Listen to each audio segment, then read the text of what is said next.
The biggest battle we will ever have to face is the battle between you and you. It's the battle of taking your mind to that limit and then breaking through. On the Mindful Experiment podcast, we will share concepts, universal laws, and interviewing individuals who have done just that, who have gone through the dark times and through those moments allowed their light to shine bright. I'm your host, Dr. Vic Manzo, and I want to thank you for listening to the podcast and taking this journey with me as we discover different avenues to break through those limits, expand your reality, and evolve into the person you desire to be. So sit back, relax, and enjoy the show. Hey everyone, welcome to another episode on the Mindful Experiment. Before we get into this awesome interview, I wanted to talk about this amazing individual who is a personal friend. He is also a brother to me.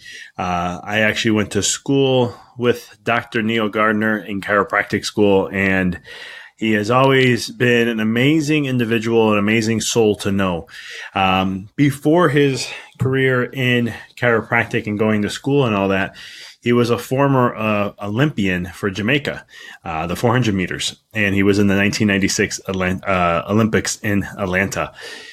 Neil has always been the type of individual who will always strive to be his best, and no matter what, he'll always put a beautiful smile on his face.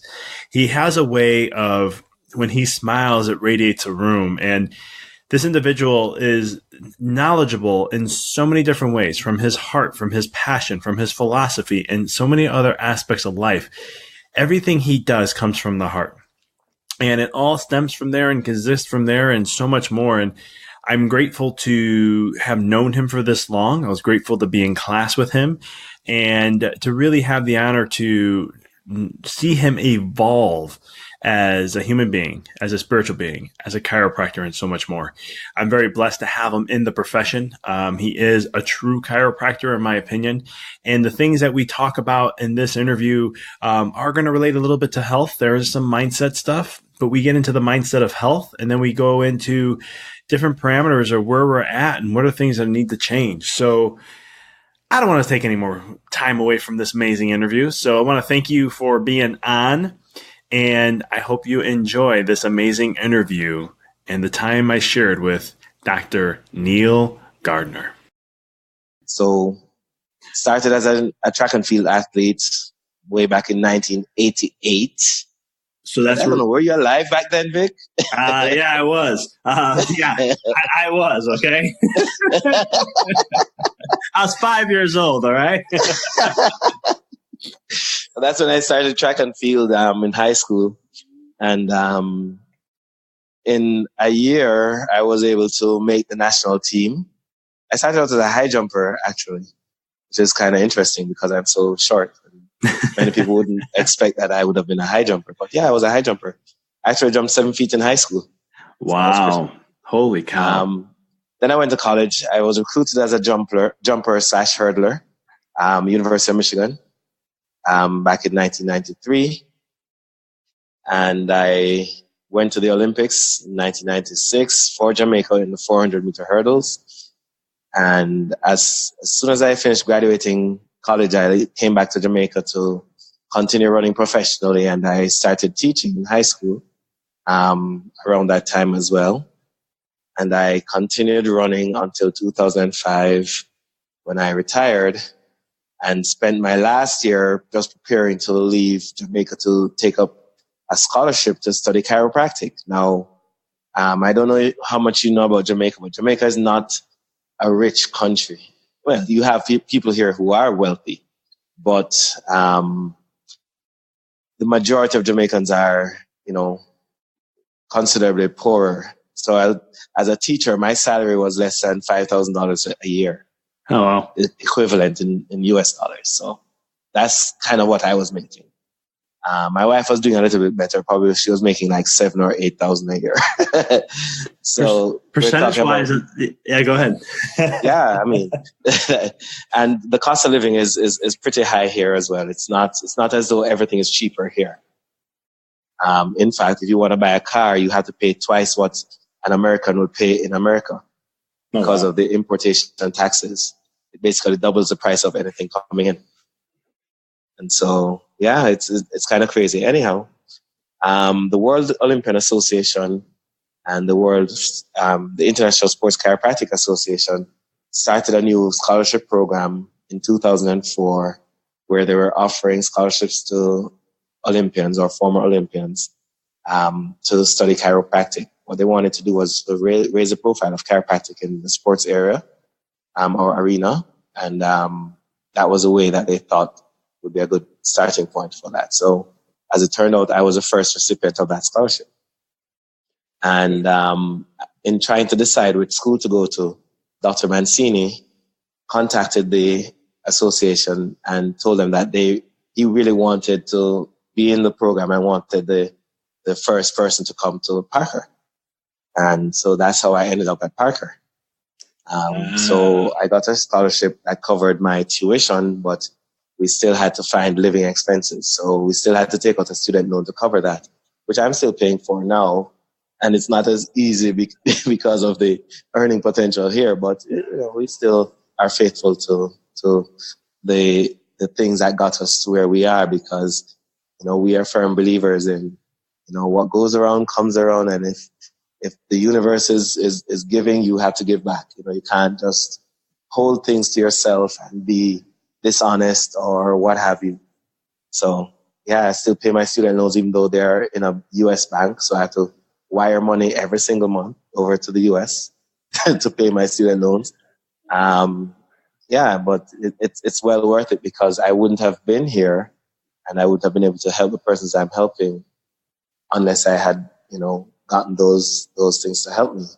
And so it's with gratitude that I do that. It's not even a burden. So yeah, that's kind of my journey into chiropractic. I didn't even know much about chiropractic at the time, but when I got the call about the scholarship, I started looking into it and realized that as I was reading it, everything that it was saying that was a requirement to study chiropractic, there were things that I had already done in my undergraduate. So I had all the prerequisites. I didn't even know that chiropractic is where I was going to end up. But in my sophomore year, or at the end of my sophomore year in college, I changed majors from biology to biochemistry. And just that one switch, as it turned out, gave me enough of I don't remember which particular courses I ended up having to do. I think it was a couple of chemistry courses that I needed as prerequisites that I wouldn't have otherwise had I not done that switch. And so everything in my life was just kind of lining up for me to be able to start chiropractic school and to do well. And as a matter of fact, just the fact that I was teaching for so long, it gave me the ability to keep my mind sharp, if you will. So I was always in books, always preparing for lesson plans and so on. So I was always in an academic mindset, even though I was, not a student. So when I went back to school, it wasn't hard to study. So it was kind of one of those things that kind of worked out perfectly, I think. I remember when I was probably 10, 11, my mom would always ask me to give her a back rub or give her a massage for her shoulders or something. And whenever I did it, she would always, comment how my hands feel, healing and what have you. And, I always kind of had that. And I remember even as a young athlete on my track team, the other athletes would ask me to, look at their injuries or, touch them or something. So I was always using my hands to help people to get better. And now I was learning that you could actually use your hands to help people, not only to recover from a pain condition like a sprain or a strain, but to actually help people in their overall health without medications and without surgeries. And, I was like, really? Is this possible? And then as I went to school and I started learning, I was like, oh my God, this is unbelievable. I can't believe that there's a profession that does this. And when I was a young boy, I actually always wanted to be a doctor. And when I went to my undergraduate school, when I went to University of Michigan, I actually went there as a pre-med student. And in my sophomore year, when I changed from biology to biochemistry, it's when I decided that I wasn't going to continue to pre-med. I decided that I didn't want to do what I was realizing was required as a medical doctor, which is to medicate people or to do surgeries.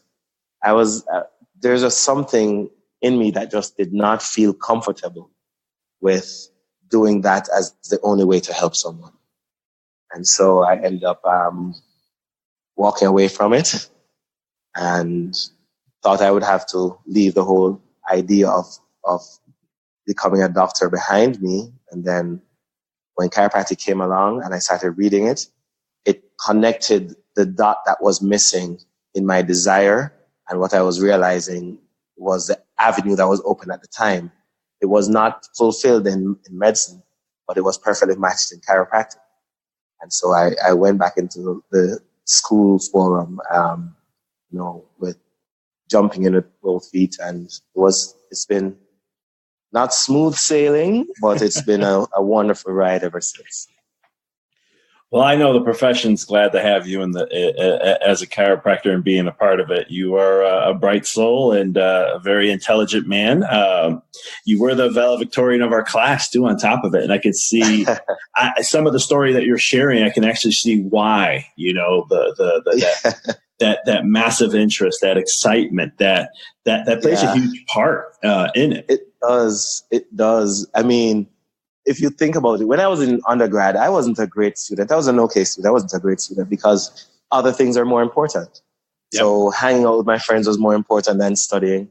If I'm going to the study lounge to study with a bunch of friends, we'll end up talking 3/4 of the night away and studying for a quarter of it, because it wasn't what was the most important. But when I was in chiropractic school, the passion for chiropractic and the possibilities of what it could do, I just found myself studying hours and hours on end.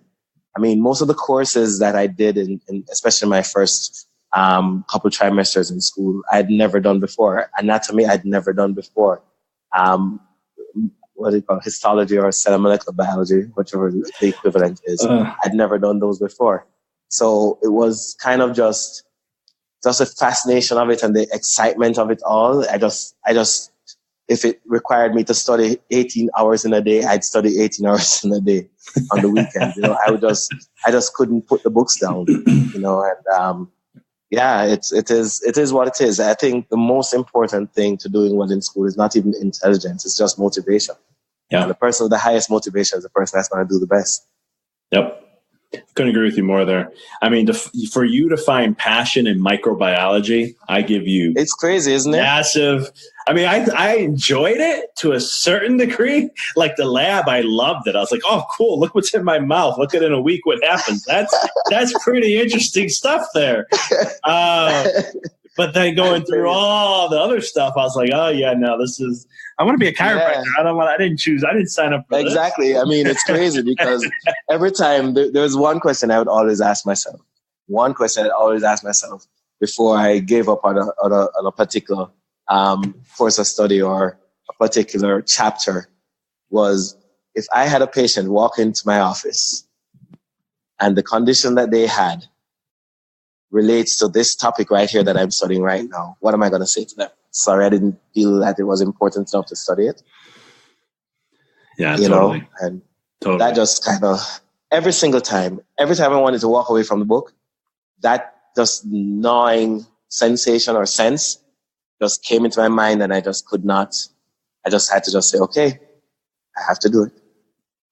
I had to do it. I love it. And did being, an Olympian and so forth, is there some crossover, some things that you did back then that kind of played a role when you were in school? And then, obviously we'll dive into now and being a chiropractor and everything. Was there traits or characteristics or some things that you used back then to help you in the other processes? Well, I can tell you that one of the things that I learned about myself, and it's knowing when you're an athlete, you get to push your body physically to the limit. And there's nothing that is more readily applicable to learning about how you will experience or respond to anything in the future than comparing what your body does when it's at its limit. And so I'd be in situations where I'd be in training or I'd be in a competition and I feel like my body has nothing more. And I'm convinced that my body has nothing more. And then something happens, somebody comes up on your shoulder and it's somebody who you don't want to lose to. And then you find an extra kick that you didn't think was even there. And when you learn that this is how your body is, that your brain will shut down before your body actually fails, and it's more a determination and a will issue, that alone teaches you that there's a lot more than what you think is there. And so you don't give up as easily. You know, if you find that you have a big old test tomorrow or whatever, and I remember one of my neuro classes with Dr. Hall.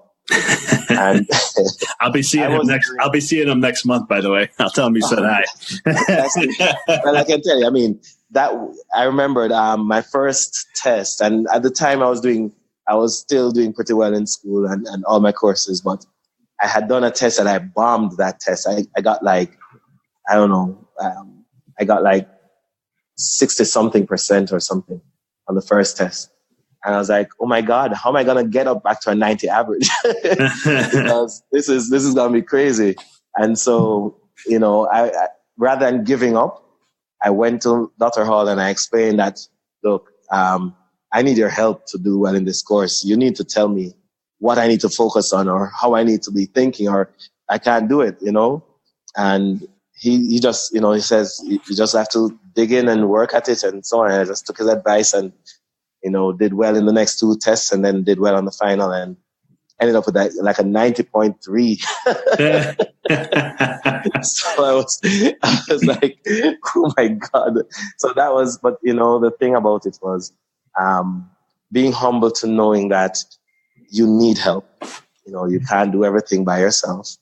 And even now, that is probably the most important thing that I've learned, is that you can't do it all by yourself. As an athlete, I needed a coach. You know, you have to trust your coaches. I know what it's like to not trust my coaches and see the outcomes of it, and what it is like to trust your coaches and see the outcomes.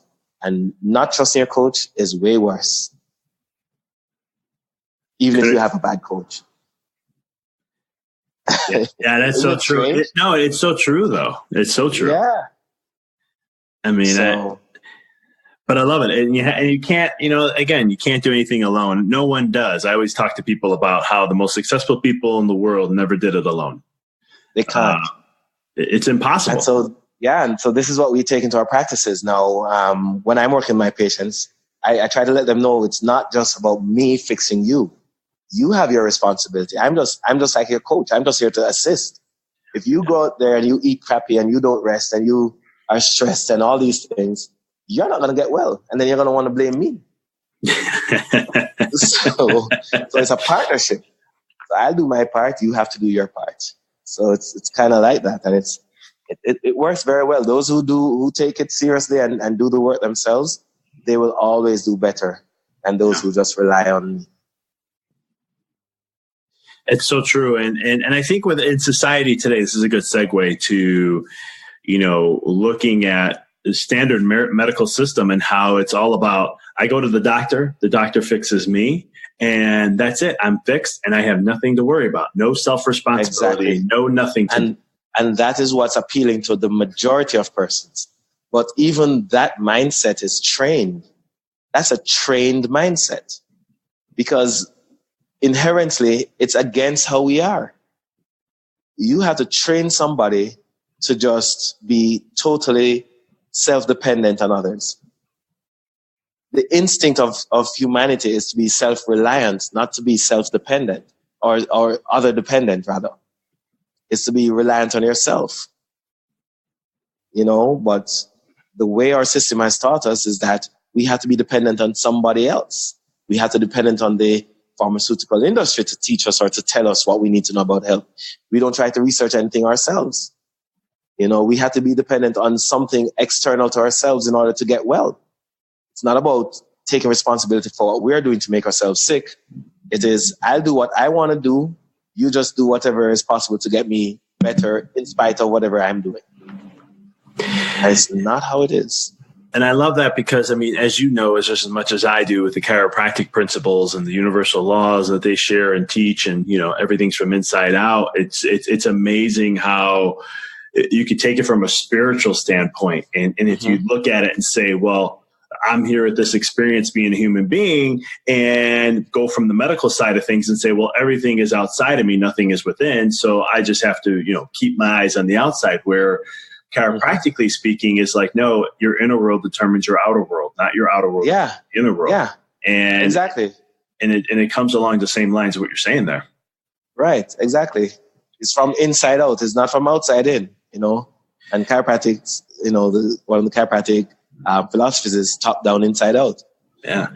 You know, and do you think there's a movement of change? And the reason why I ask this is because I know from a spiritual side, people are starting to, you hear it from entrepreneurs, you're hearing it from celebrities now, talking about how it's so important to focus on within, you know, using tools of meditation, journaling, gratitude, those things to access within. Do you see that shift and so forth?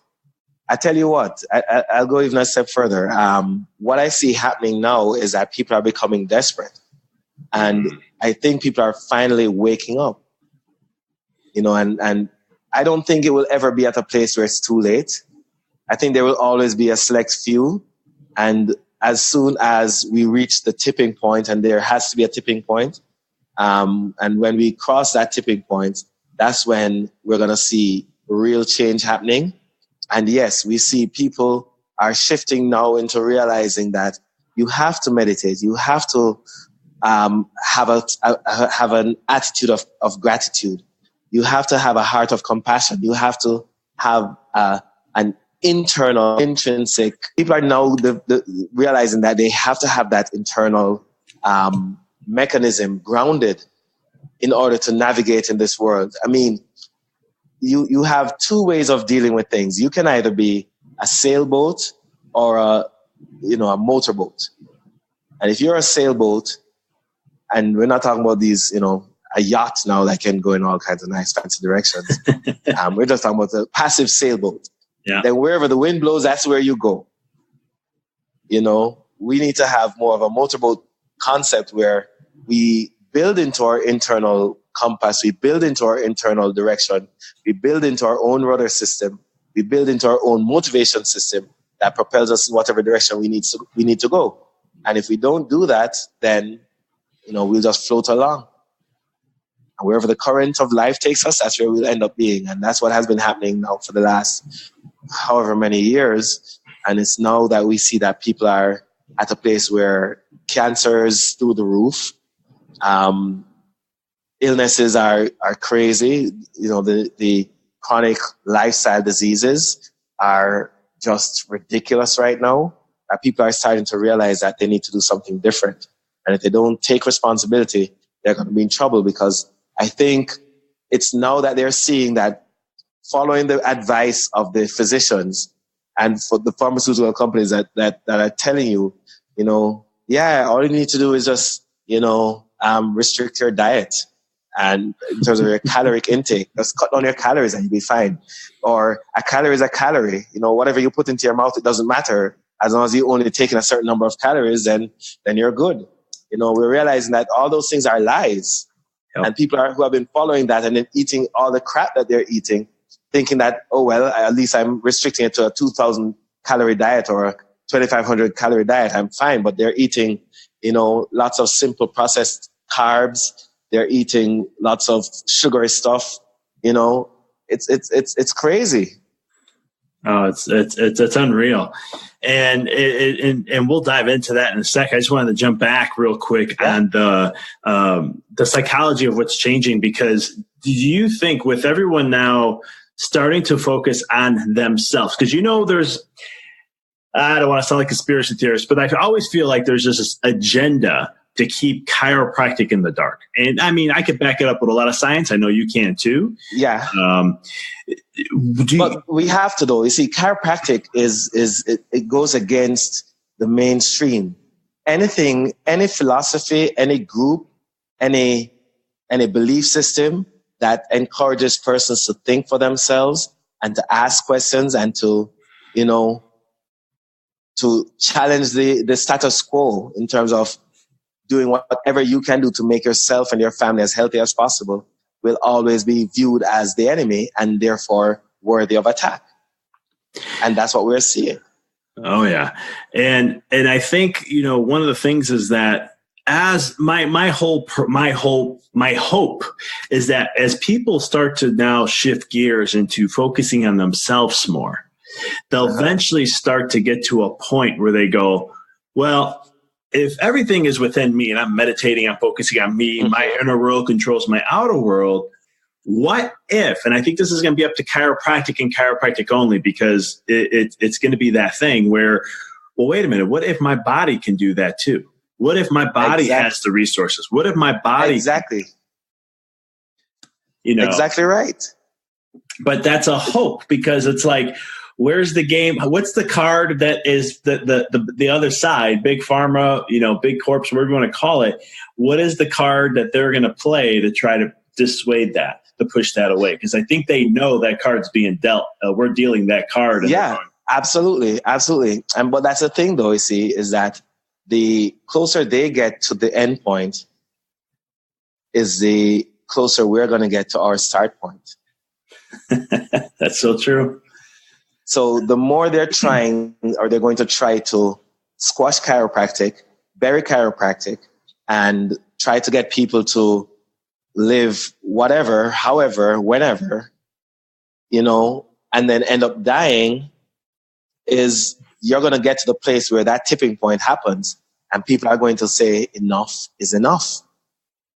They're going to get to that point. I believe it firmly.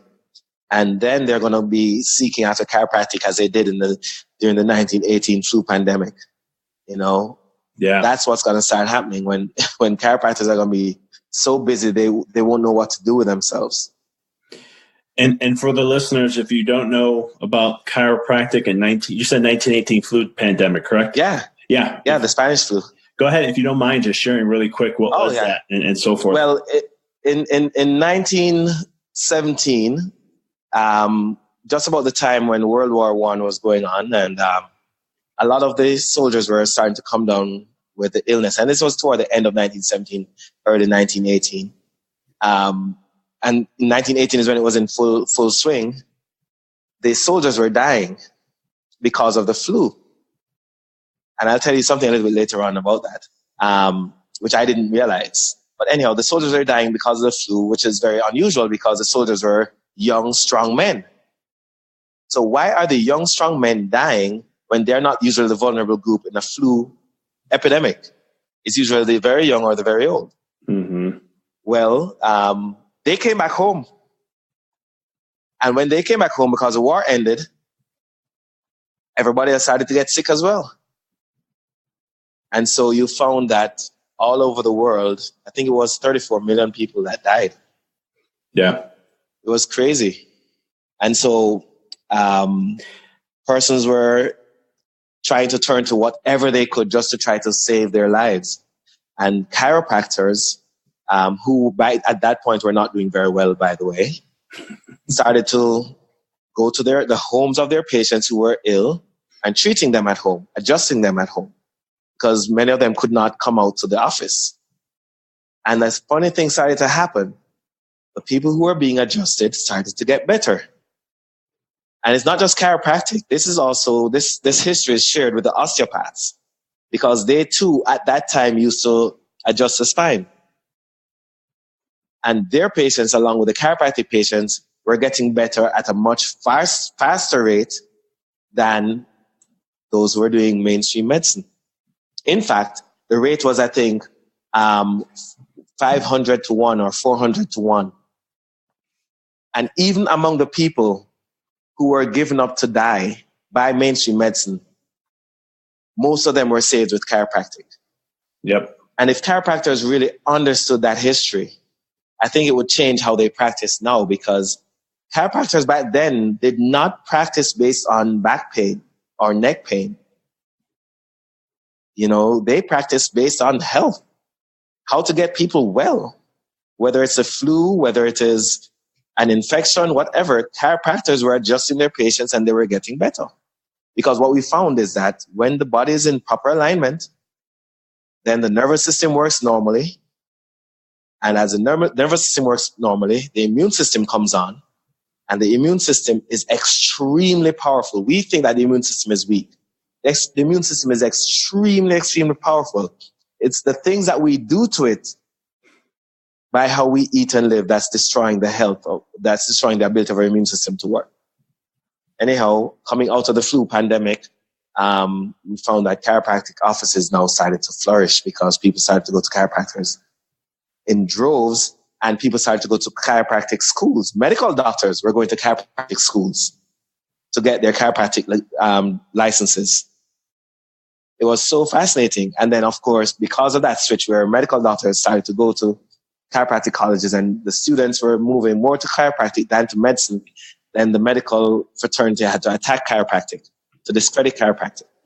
And this is what led to the whole commission on quackery against chiropractic, the propaganda to try to destroy or discredit the profession of chiropractic. But here's what I didn't know before, Vic. Yeah.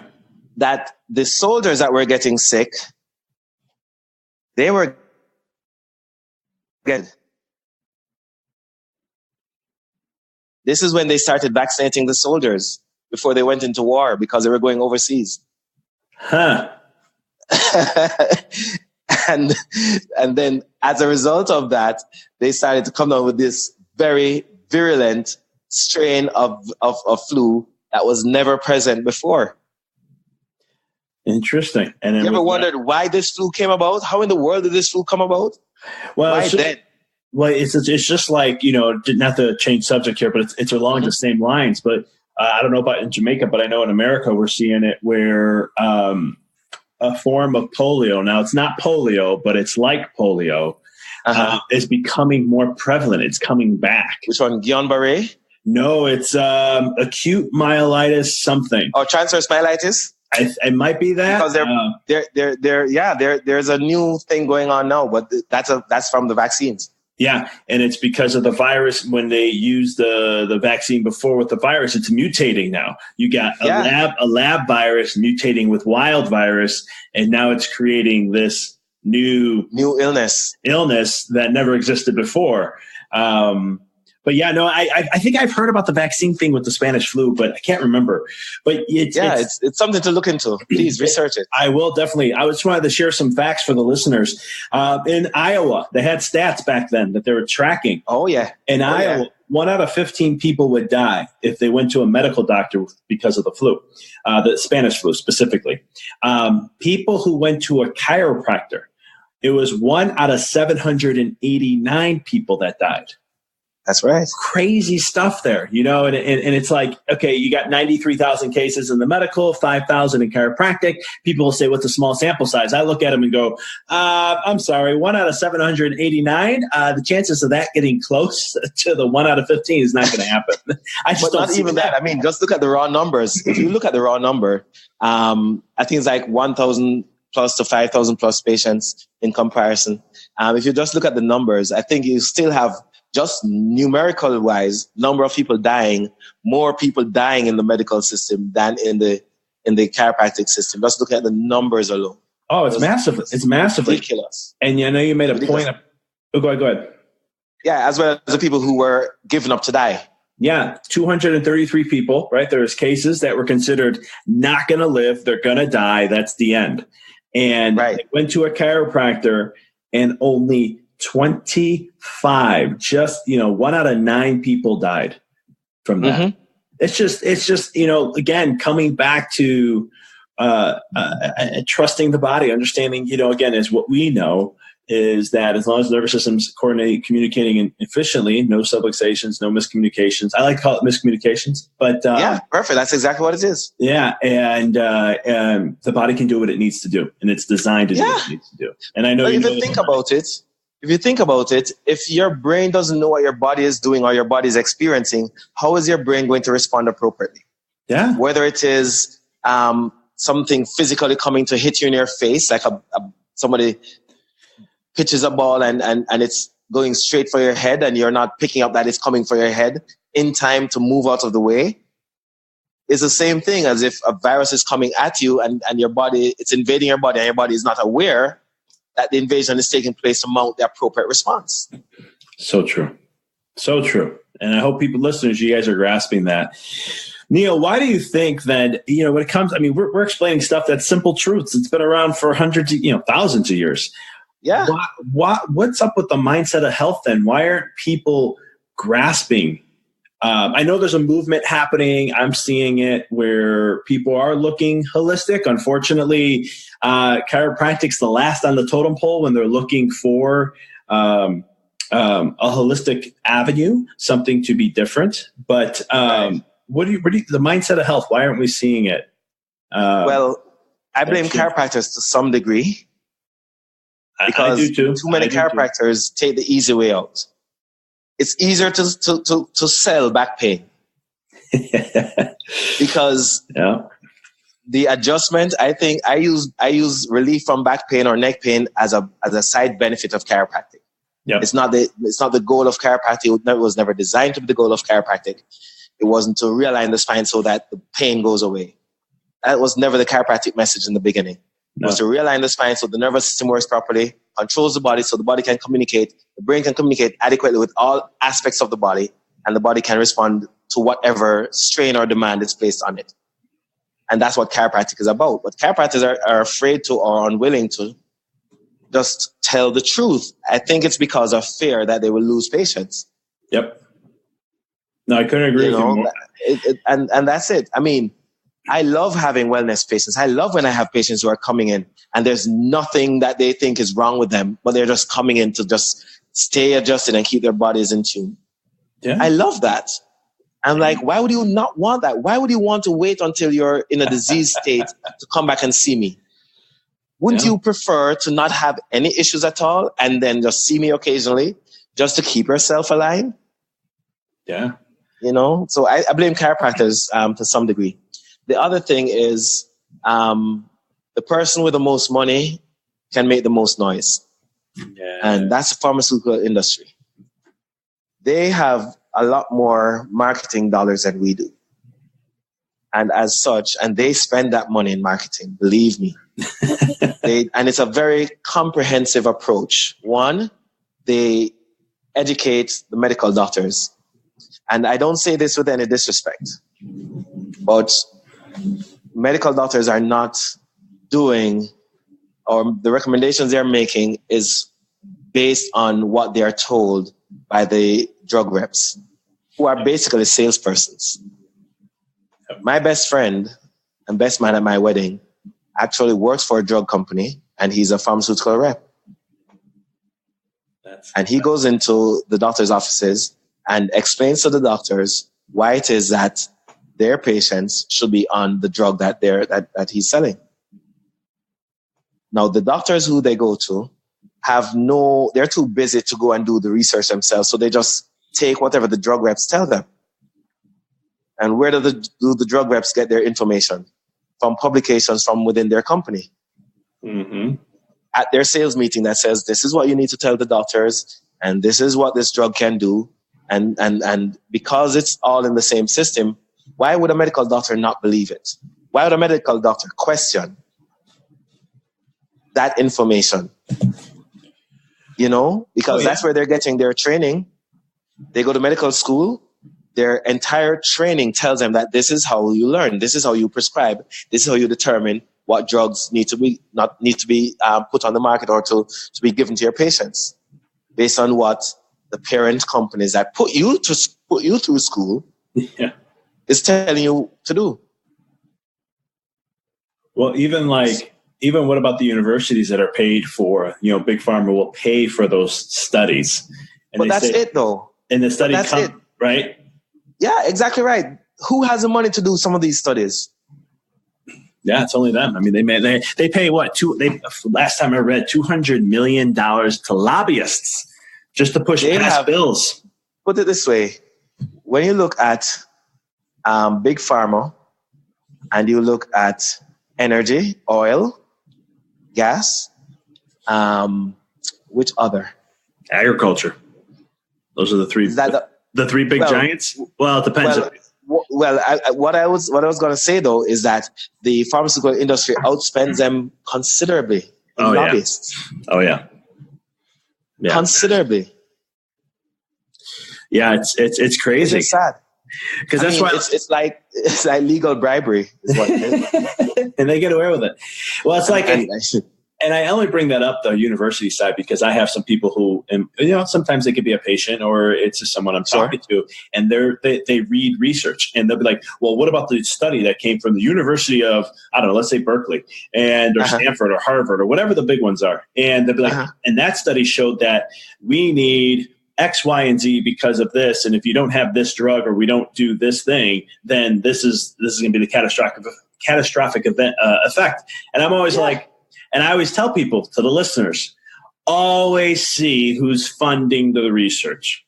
No, but not only that, I'll go a step further. And this is why I'm glad I did biochemistry. Something I didn't say before, and it's important to mention now. I used to work for a pharmaceutical industry when I was in college.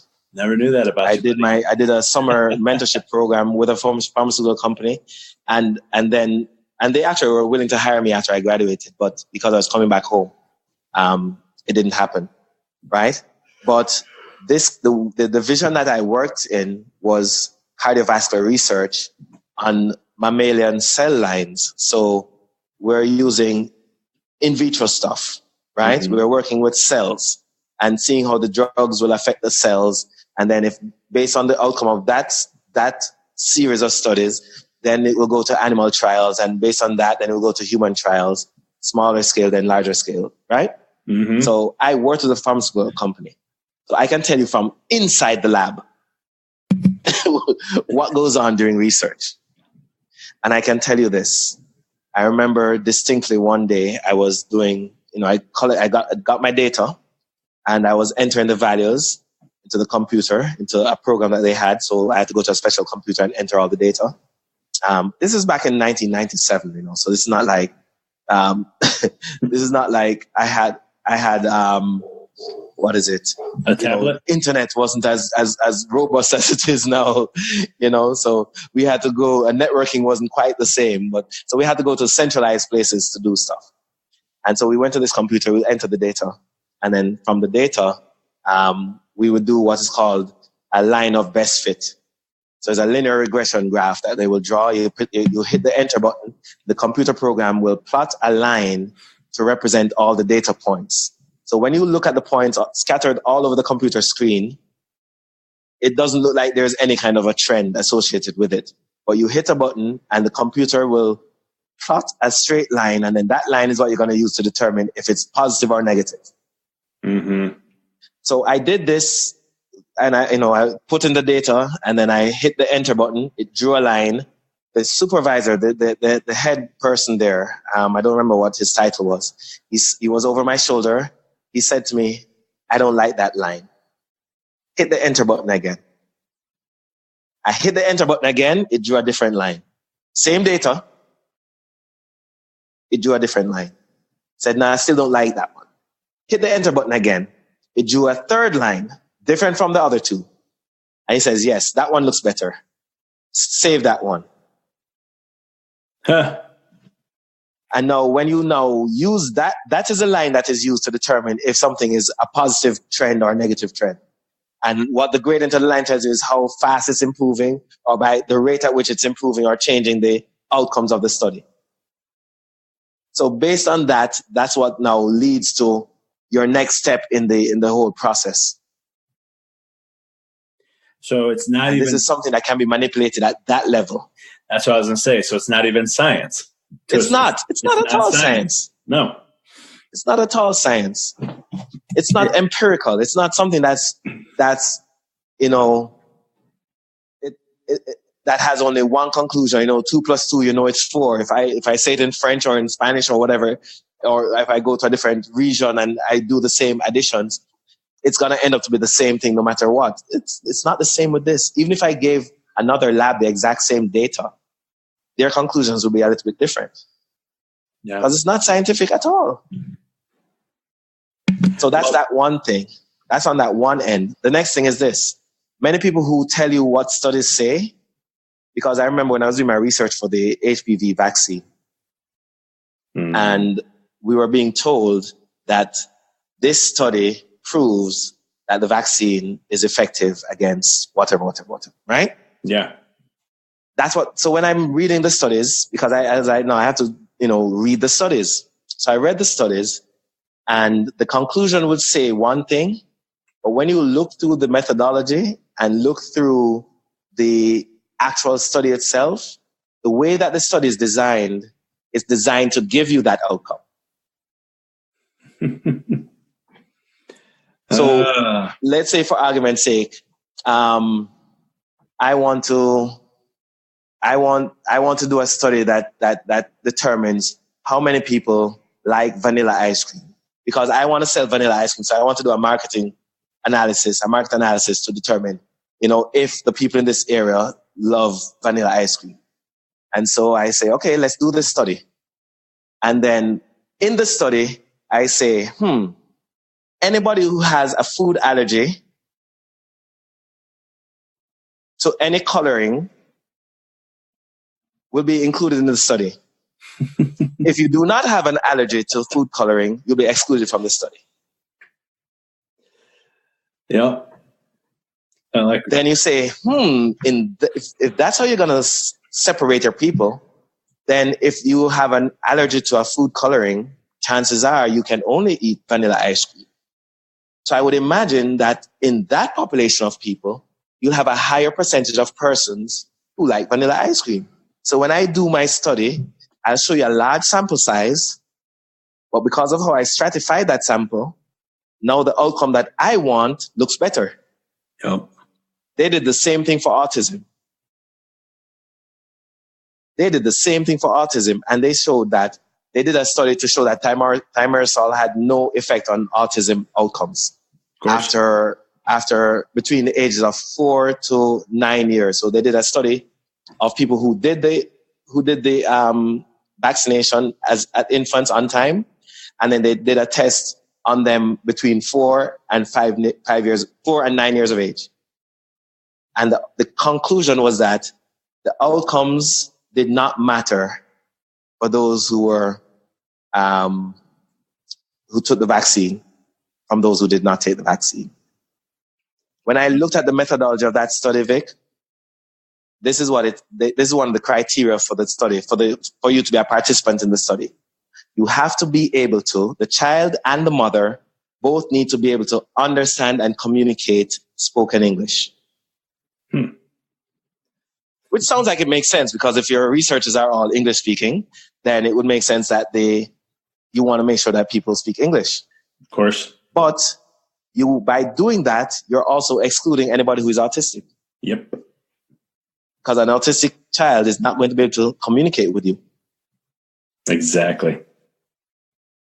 And so the conclusion that they draw is, it looks a particular way, but it looks that way because they've set the methodology to give the outcome that they want. And this is how easy it is to manipulate studies. And so you have to do more. And it kind of saddens me and annoys me to some end, because of my background in biochemistry, I had to do research, and I had to learn how to write research papers, present research papers, and analyze research papers.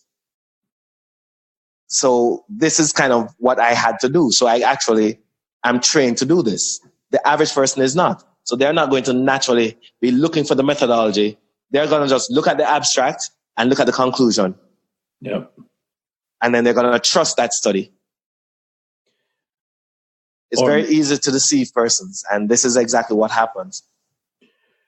Well, it's even even another study I was reviewing was Lipitor. Years ago, I did a big heart health talk, and I was really bringing the science, and I was trying to show people how the data can be so easily manipulated.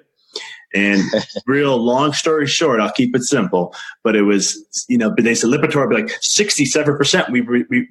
We prevent heart attacks with people who are on Lipitor. And I was like, 67%, that's a big number. I'm like, let me go look at what the methodology is. Let me look and see how they process this. Let me see what the outcomes were. Yeah. And I started laughing. I was just like, here, and it's sad because it's, what they do just to distract the public. And it was basically the needs to know numbers, right? The needs to know numbers, something like that. And I was looking at it and I was like, okay, here it is. How many people who did not do anything out of 100 people, how many people had a heart attack, which was 3 out of 10, 100, 3 out of 100. And then they put the people under Lipitor and they reviewed the study for a certain period of time. And they found out that it was 2 out of 100 had a heart attack. And so they said, well, 2/3 of the people, that's what we were able to help prevent. So with 67%, and I'm going, how the heck? I'm like, I can get like a 5th grader to come in here and give me better numbers than that.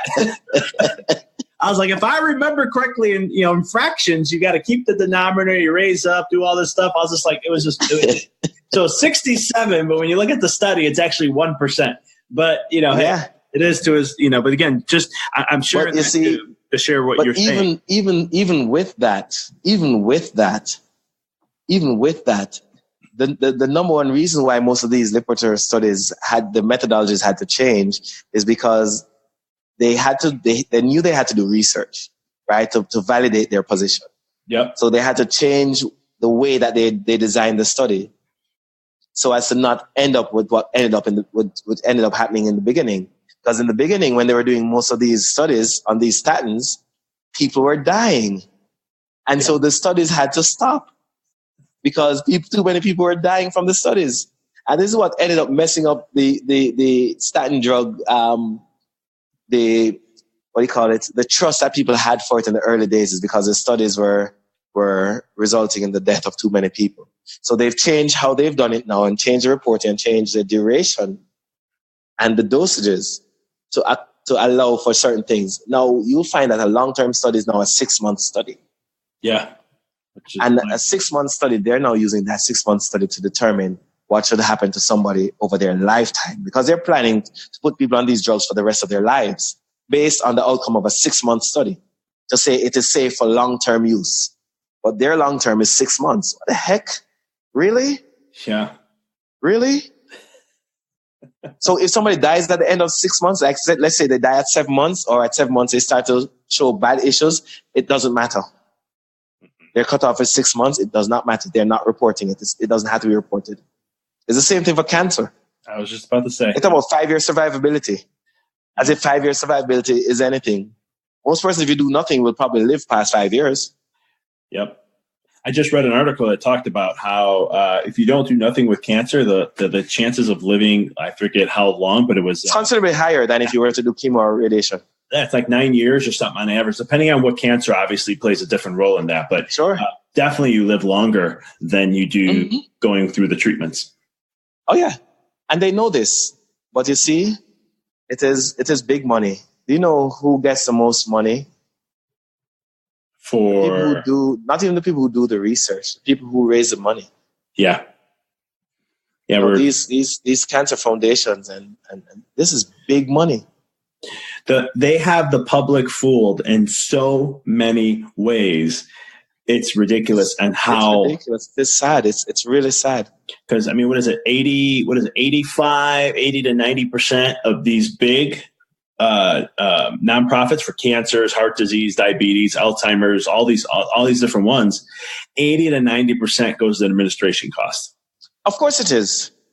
But you see, as long as they record it appropriately, they can maintain the nonprofit status. What all nonprofit means is that when you pay all your workers or pay all the people associated with the company, and you give over the rest of the money to whatever charity or whatever entity that you're promising to donate to, and your balance at the end of the day is zero, meaning that the foundation itself has a zero profit, then it is a nonprofit organization. Yep. But what they're not telling you is that the salaries for some of these people is so astronomical. So the more money that comes in, is the bigger their salary will be, because they have to end up with a zero balance still. Wow. It's just crazy. I mean, like, heart hold on here. I'm trying to see. I wanted to read one of the CEO's salary shares. I'm looking it up here. $684,000 Susan Komen makes a year just for her cancer stuff and so forth. And she says 20% of their donations go to cancer research, and her salary is over. And don't get me wrong. You put something good together, you grow a big company with it, you make it nationally branded, all that stuff. You get paid for what you're worth. Totally. I have nothing against that. But when you're making profits and the research you're doing only funds a machine that doesn't go for the cause, doesn't go to the solution. But they're not interested in a solution. Oh, of course not. I mean, there's no money. Because if there were a solution, then her salary goes to zero. Exactly. Well, it's just like the American Cancer Society. They used to have, I'm going to pull it up because I don't want to say something on here that I'm wrong with. American Cancer Society. Their mission statement, they actually changed it years ago because, let me see here real quick. Mission statement. It was one of the things where before it was like, we're going to find the cure and the cause the cancer. And then they changed it to, let's see, right here. To save lives, hold on, here it is. To save lives, celebrate lives, and lead a fight for the world without cancer. Okay, that's different. That was in 2017. It's different, so they changed it again. So never mind. Yeah, but you see, but that says nothing though. To lead a fight for a world without cancer. They're not saying that they're going to get rid of cancer in any way. They just want to be in the fight for that goal. Fight a when world they're winning that fight or losing that fight, it's of no consequence based on what they just that statement. And there's no solution and no solving. They're not interested in solutions. Why would they want to solve it? Why would a non-profit organization that raises money for cancer research, right? That's raising millions of dollars a year on cancer research, want to get rid of cancer. Totally. It's like saying you want to get rid of the jobs of the people who are working there. Yeah. They have to go and find something else to do. Let's turn our attention to diabetes. You know? It's not going to happen. They don't want any solutions, and so they're not looking at the obvious place. The obvious place is why is it that the majority of people do not get cancers or have not been coming down with cancers, and that it's only a minority of people getting cancers? Because it still is a minority getting cancers. It's not yet over 50%. Mm-hmm. And why is that so? They don't want to find out what's the thing that the good people have are not getting cancer that the people who are developing cancers are getting. They don't want to know what that is. So rather than looking at a solution in that way, they're just looking at the cancer itself. It's the same thing that happens when you look at how I have this kind of an equation I call the health equation, right? You have your immunity minus your germs equal your health. So the more germs you have, the less healthy you're going to be. The more your immune system is working, the healthier you're going to be. So there are two ways to address the problem of increasing your health when you have the germ equation in that regard. One is you can try to minimize the number of germs or the amount of germs, or improve the immunity. Either way, you end up with an improvement in the health outcomes. But there is a problem when you fight the germs, is that the germs are smarter than us in terms of their ability to replicate and mutate. Oh, of course. And so as we fight the germs, they become stronger, and it becomes harder for us to fight them. But nobody is focusing on the other part of the left-hand side of the equation, which is increasing or improving immunity. And if they only focus on improving immunity and leave the germs alone, we will not get sick, because our immune system is far more powerful than any germ that we can get. Oh, of course. And it's so true too. And the only time if you ever do get sick, it's also a sign to let you know that you're too stressed out. You're taking on too much. There's something that's going on that's reducing your immune function, your immune expression. And it could also be a subluxation. Oh, massively. which is I go there first before anything else. I'm telling you, we get adjusted and then we do everything else after. Exactly right. I mean, I know you educate your patients on that. I do the same thing, and it's get adjusted, then we can do all the other things in the world, but let's do this first. Exactly right. Because if your brain can't see your body, then your body can't have the right response. I love this. I love this powerful stuff here, my friend. Yeah, this is good stuff. This is good meat. This was well worth the wait for me. I hear you on that one. It's been a while. It's been a long time.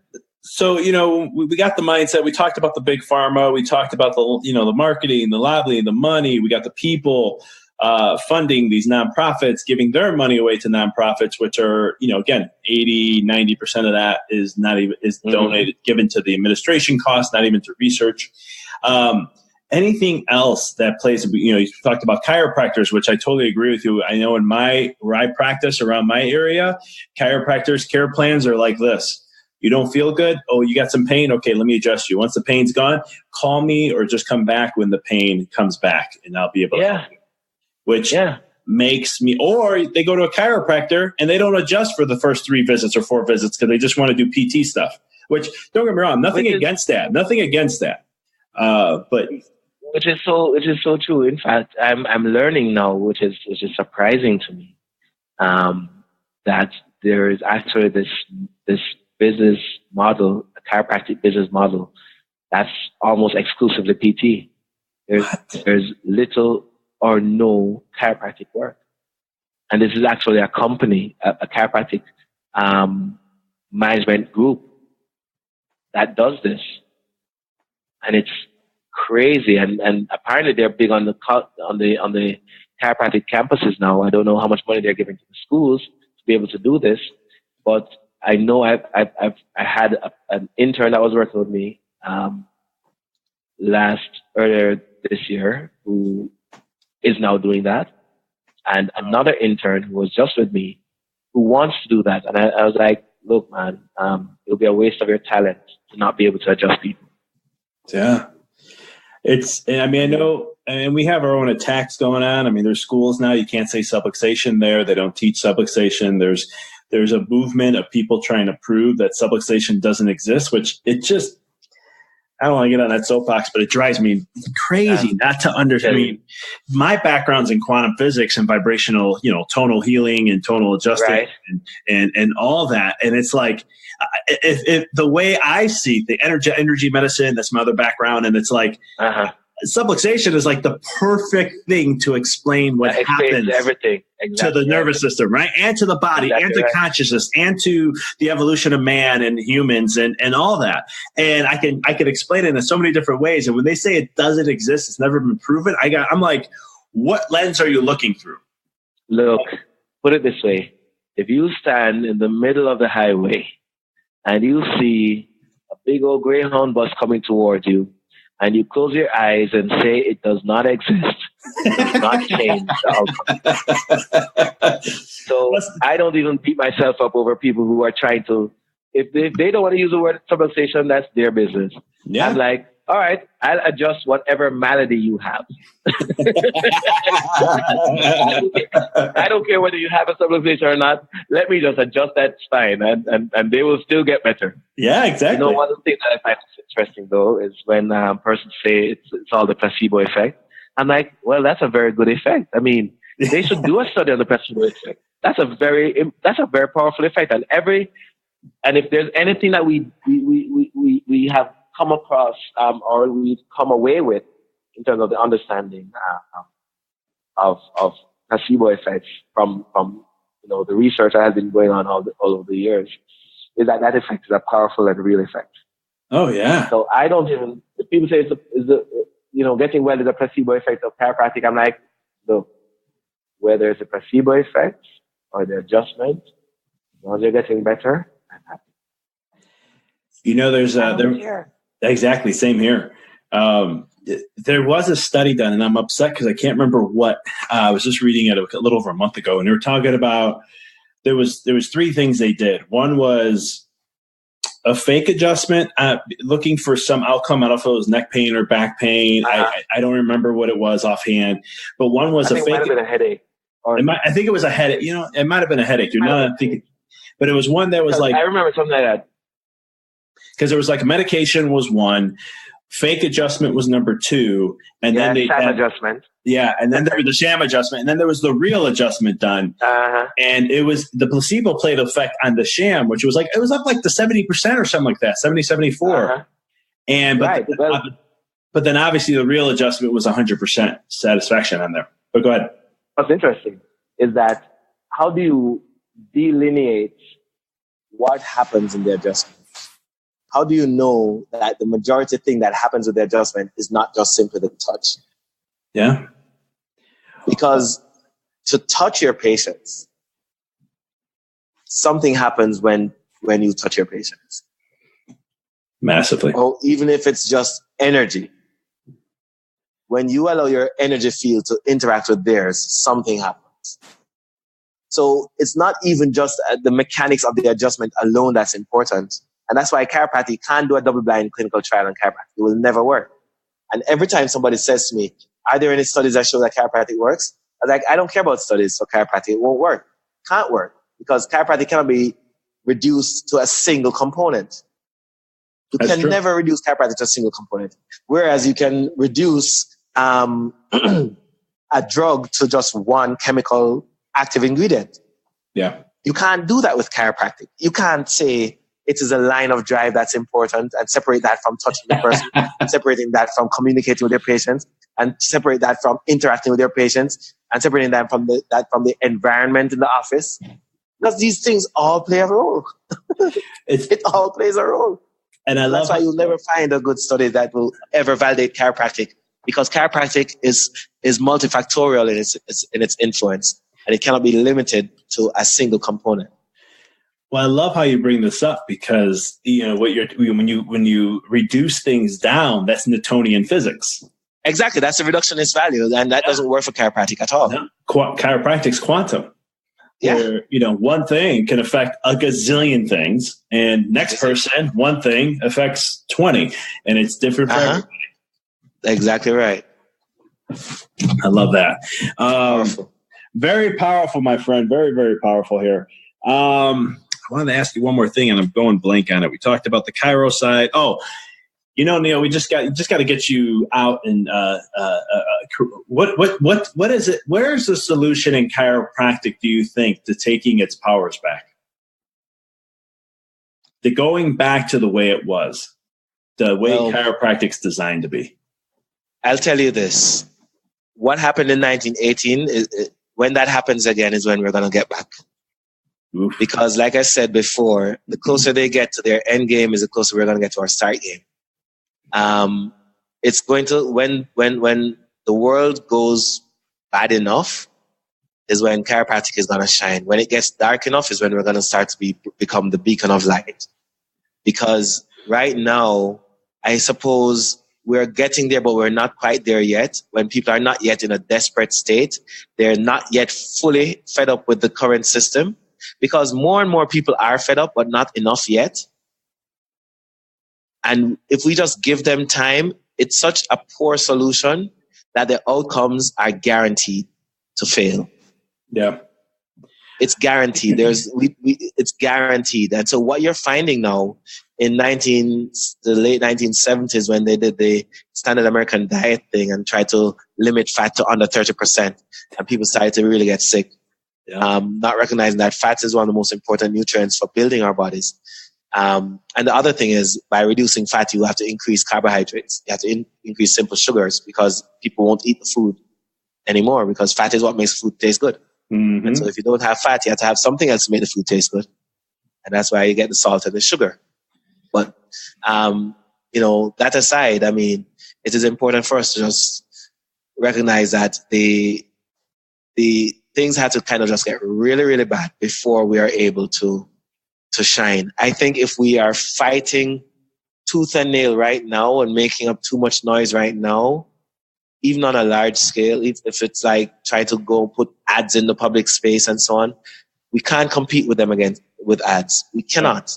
No. I don't think it's not possible. I think it'll just be a lot of money spent with very little outcomes. You'll probably help one or two people. But you have several chiropractors who are reaching out to the public in different ways. So you have YouTube going on. You have your podcasts. I have that radio program that I'm doing. And when chiropractors are now changing to now educators, because doctor means teacher. Yep. And if more chiropractors assume the responsibility of educating the public and just giving an ear to the concerns that people have and highlighting some of these things that are happening, then when they do happen, you will have more people who are going to be, aware enough to have an idea where to turn when things start to go really bad. So these are things that we need to do, and we need to continue to do them and do them fervently, which is find ways to educate as many people as possible. Bring the message of chiropractic to as many persons as possible at the grassroots level. Don't be afraid to tell the truth about what's happening in the world. Maybe we can't tell the whole truth because there are some things that if I were to start sharing them here, some of your listeners will probably tune out because they'll think that is just a straight conspiracy theory and all these things. So we just keep it light for the sake of those who are not illuminated enough to understand, but they just have to trust that there's a lot more behind the scenes and ominous things that are afoot that they have to just kind of, get ready for because it's coming. And we have to just prepare ourselves because when it happens, people are going to need somewhere to turn. And I couldn't agree with you more. I mean, there's, and I stay away from the vaccine topic a lot. I mean, not that I stay away. I educate my patients if they want information. I act as a supporter because that's the only thing I can do. Yeah, don't pick a fight on it. No, I never will. Put a target on your back. Exactly. 5, 6 years ago, 7 years, when I first came out of chiropractic school, I didn't care. Now I'm like, it's no point. Support what they want. It's their health. It's their journey. It's their life. You do what you do. But research has shown that if we continually going down the path of vaccinations the way we have, it takes 5 generations to truly alter our immune system to a certain degree to where it's not going to be like it used to be. And this is why we're seeing more of the adult conditions in children and why we're seeing such a huge epidemic when it comes to children's health. And at some point, whether you want to or not, you're going to have to deal with it because I'm telling you, it's hard to be honest about some of the things that's happening unless you're going to talk about vaccinations as well. Oh, of course. The one thing that's causing most of the issues that we see now, these changes in immune function, these autoimmune conditions, what in the world is causing our bodies to be fighting itself? What in the world could be causing so many people to be having these conditions where their body's not recognizing that it's not infected and it's attacking itself? What's going on there? And so what you find is if you are not willing to look at the most obvious culprit, which is the one thing that is being injected into our bodies, the purpose of that thing is to alter the way our immune system sees infection. No, so true. And that's the thing I was getting to is that the next generations is the next one that's coming up. That's the 5th generation of doing vaccines. They're going to be gone. They're going to be lost. The immune system is it's going to be unintelligent is what they're saying. Yeah, it is. And the replication of it, the only good thing is that they're also in the vaccines, they're also causing us to not be able to reproduce. So there's a whole sterilization thing that's happening as well, which I say is a good thing because you don't want to be reproducing some of these bad genetics that's happening now because these things are genetic modulators. They change the way our genes work. It's true. It does, and it's one of the things that, aren't talked about enough. And that's when you brought that up, it just really was shooting through me and I'm like, I got to share this. You do.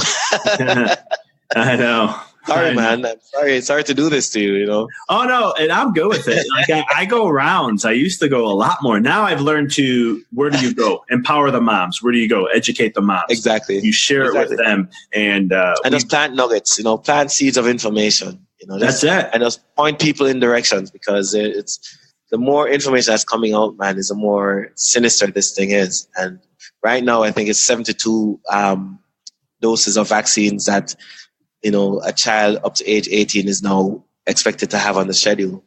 Crazy. When we graduated, it was 50. Yeah. I remember when I was a kid, it was 13. Probably when you were a kid, it was like 5. Maybe just the smallpox and that's it. I'm kidding. It really was. It was 5 though.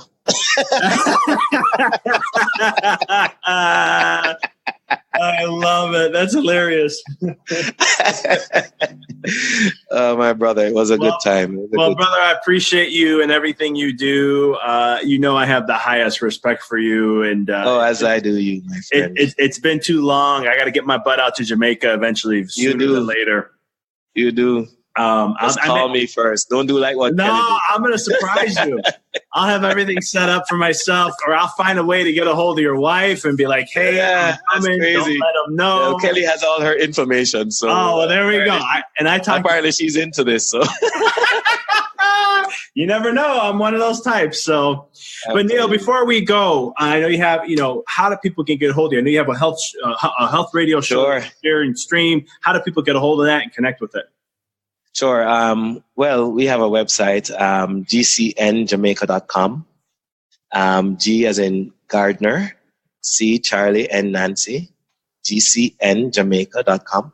But we have, we stream live on Facebook on every Tuesday night, 8 to 9 o'clock. And this will be, how do I say this in the US? This will be non-Eastern Standard Time. No, non-daylight saving time. We're currently on Eastern time, but when it switches over, when you have the spring forward, you guys will move ahead of us from the East Coast, and then we will be with Central time. So, interesting. If it's in the spring to autumn, it will be we'll be on Central time, and if it's fall, and if it's fall to the next spring, we'll be on Eastern time. So. That's kind of how it works. We don't do daylight saving time. So whenever you guys change, we don't. It's nice that. And the name of our URL on Facebook is facebook.com/Back to Health Talk Show. Love it. Yeah. And I'll check it out. I love learning from you, my friend. You're great. Like I said, I'm very proud to have you in the profession. I'm very proud to have you in the profession, my brother, and we shall continue to make changes in this world. We're going to definitely do so. At a time. Well, thank you again, Neil. It was an honor and pleasure, and God bless you too. And we'll make sure we don't keep it this long time from not communicating again. Okay. Can't wait to be on this show again. This was fun. I will have you on again, my friend. Thank you for listening to the podcast. For past shows, please visit www.empoweryourreality.com. I hope this show inspired you and added to your life to help you on the journey to rediscover who you really are. To connect with us on Facebook, please visit www.facebook.com/Dr. Vic Manzo. Check us out on Twitter. The handle is Dr. Vic21. Follow us on Instagram, www.instagram.com/Dr. Vic Manzo.